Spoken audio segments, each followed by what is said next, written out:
So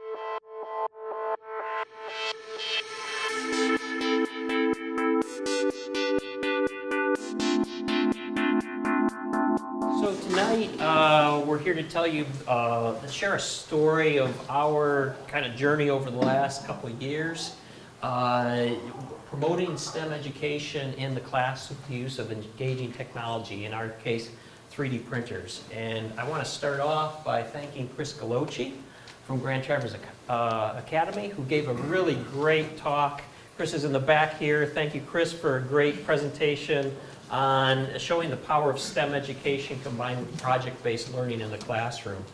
And the problem that Chris is addressing, that we're trying to address, is that the jobs of the future are being, so many of the jobs today are being displaced by technology.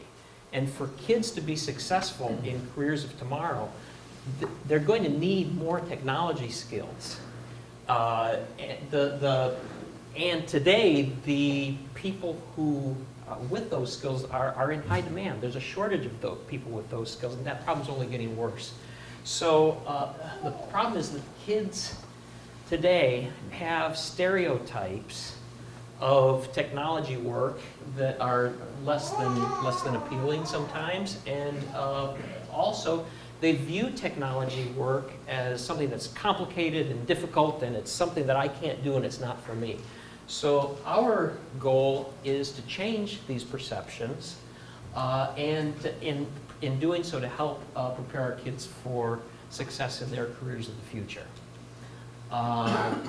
So a few years ago, we saw our local manufacturing technology academy doing just that, making a real impact by and what they were really doing was utilizing 3D printers in their projects, in these really engaging projects, and turning out some great kids in the process. And we have some of them here tonight. So what we said was, how can we take this success, how can we take this model and duplicate this in other classrooms? So we did a pilot at TCAPS with the middle and high schools and had some really great initial success. But it was when some of our local TCAPS elementary instructors suggested, let's put this into an elementary classroom. And what was amazing was the kids were immediately drawn to the technology. We found a simple little package called Tinkercad, where kids could design their own parts and print them, and the level of excitement was just really so cool to see. And what was more important, or equally important, is what kids were learning. They were learning applied geometry, math, science, computer skills, but also critical thinking and problem-solving skills. So this is one of our fifth grade girls who broke off her sister's Barbie leg, and poor Barbie couldn't get around, so she decided to make a prosthetic. And so this was, what was neat was the first version here was her first stab at it, and from that she learned and adjusted and went through this problem-solving process of iterating until she finally had a version that worked. In addition, we've been involved with events like the Northern Michigan Science Symposium, where kids get to present and their projects to see what other kids around the region are doing, and then also share their projects with judges and other students and parents. We had our first gutter derby, had over 30 teams in what was basically an exercise in applied physics, and we had a real fabulous time. The net result is, in the last 2 years, we now have in the region over 30 printers located in 17 schools, and we're reaching over 1,400 students.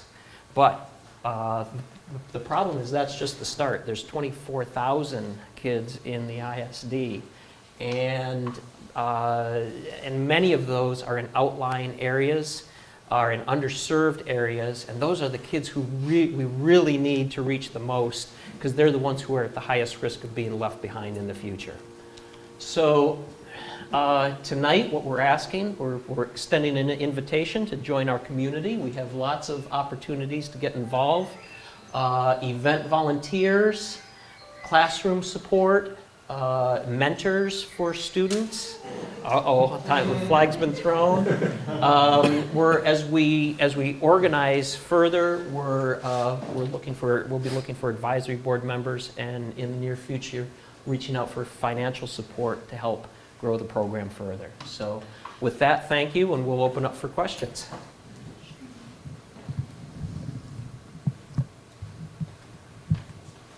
Mike, Yeah. are you interested in working outside of the Traverse City ISD, like regional ISDs that are not part of it? Absolutely, yeah. Yes, so the question is, are we looking at working with programs outside of our own ISD?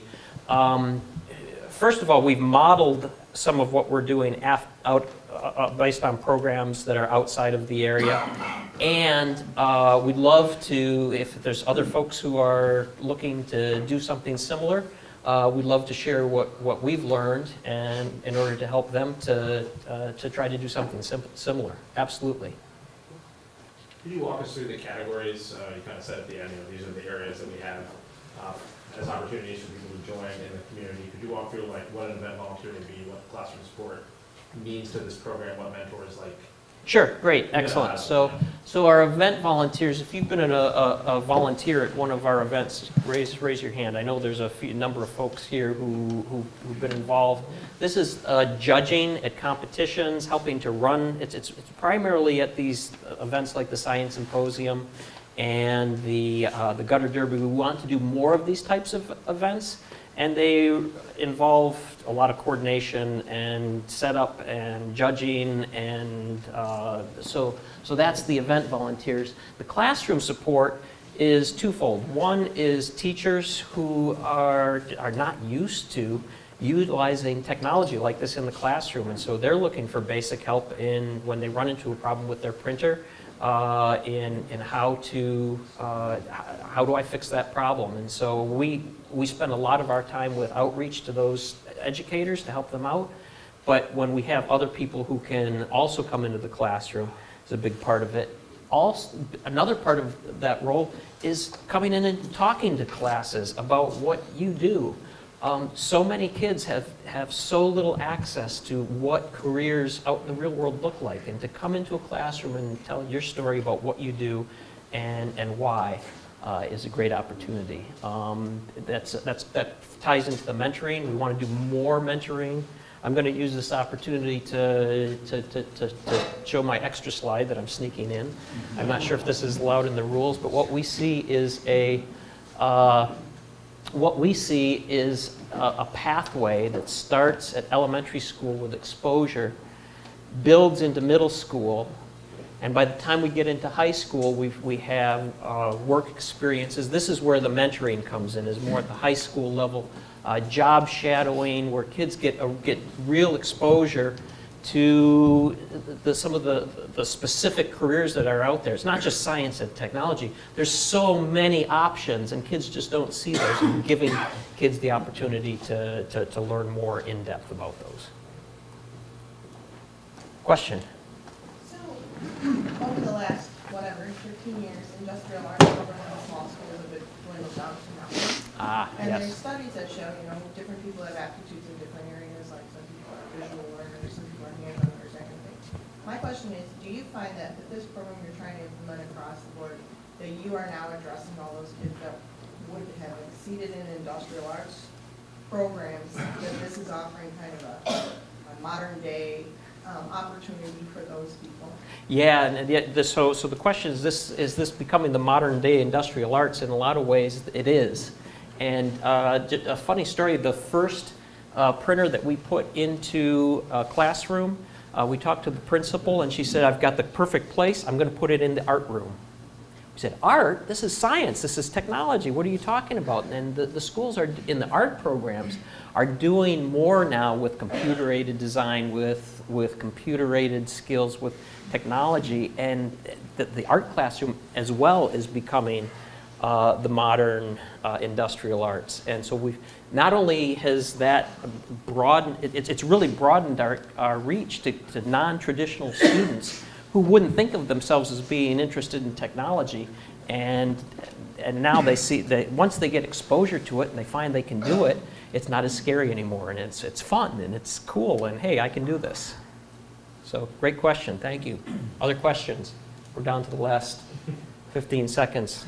Michael. For financial support, if you were to roll this out to the entire ISD, what do you need? Okay, so the big picture we've looked. I'll keep this simple because the time's running out.